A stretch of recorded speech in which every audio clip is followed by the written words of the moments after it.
Mabes Polri menjadwalkan pemanggilan terhadap Kepala Badan Perlindungan Pekerja Migran Indonesia atau BP2MI, Beni Ramdhani pada Senin besok. Hal itu untuk menyelidiki pernyataannya yang menyebut sosok berinisial T sebagai pengendali judi online di Indonesia. Barreskrim Polri bergerak cepat melakukan penyelidikan terkait sosok T sebagai pengendali judi online di Indonesia dengan menjadwalkan pemanggilan terhadap Kepala Badan Perlindungan Pekerja Migran Indonesia BP2MI Beni Ramdhani, Senin 29 Juli. Kapolri Jenderal Listio Sigit Prabowo menyatakan Beni dipanggil untuk mempercepat pengungkapan dan penangkapan sosok T, pengendali judi online di Indonesia yang disebut kebal hukum.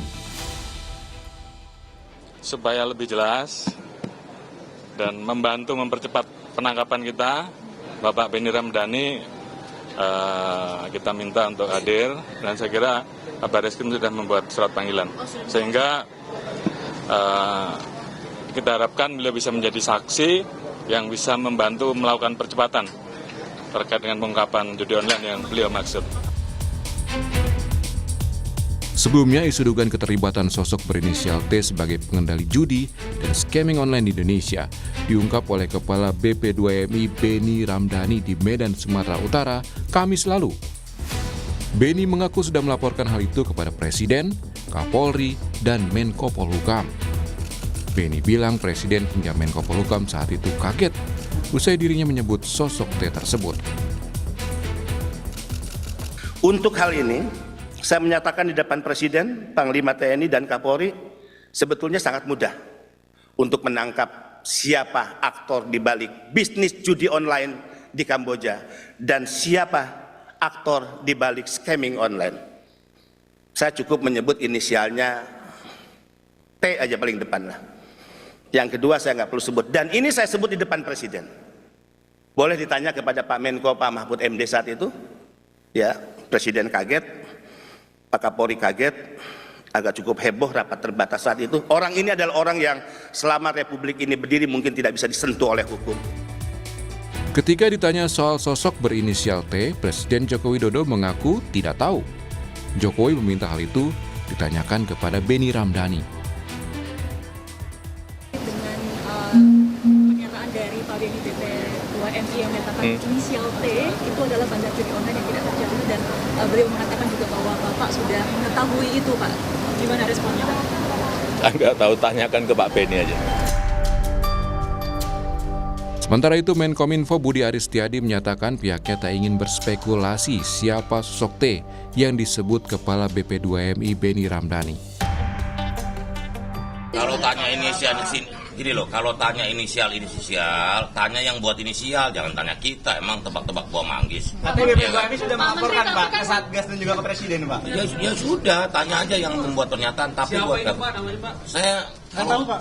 Kalau T, masalah T itu kan banyak. Ada masa Mayor Teddy. Aduh, Pak Soeharto bukan, Pak? Enggak lah, bukan lah. Udah, pokoknya kita soal penegakan hukum itu kita serahkan kepada aparat penegak hukum. Tugas kami adalah bagaimana mencegah judi online itu menjadi permainan atau hal yang digunakan oleh masyarakat. Kepala PPATK Ivan Yustiavandana juga buka suara terkait sosok berinisial T yang disebut mengendalikan bisnis judi dan scamming online di Indonesia.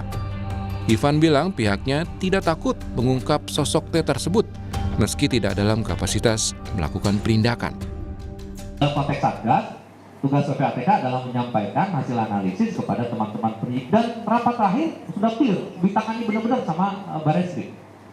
Sama sekali tidak ada ketakutan ke arah mana itu. Perintah Pak Menko juga clear, hulu dan hilir akan kita tangani semua.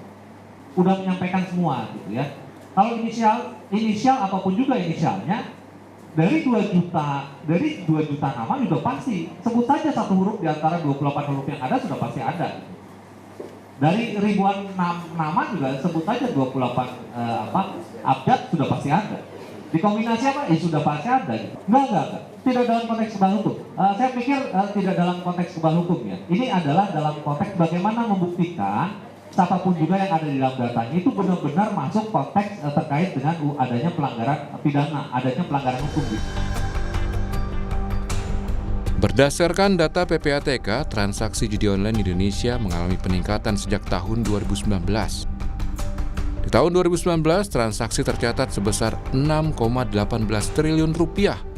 Sementara di tahun 2021 dan 2022, tercatat sebesar 57,91 triliun rupiah dan 104,42 triliun rupiah.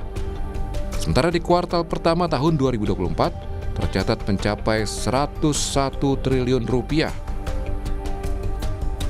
Judi online menyasar semua kalangan, bahkan dalam laporan KPAI menyebut 2% pemain judi online merupakan anak-anak di bawah 10 tahun atau berjumlah 80.000 anak.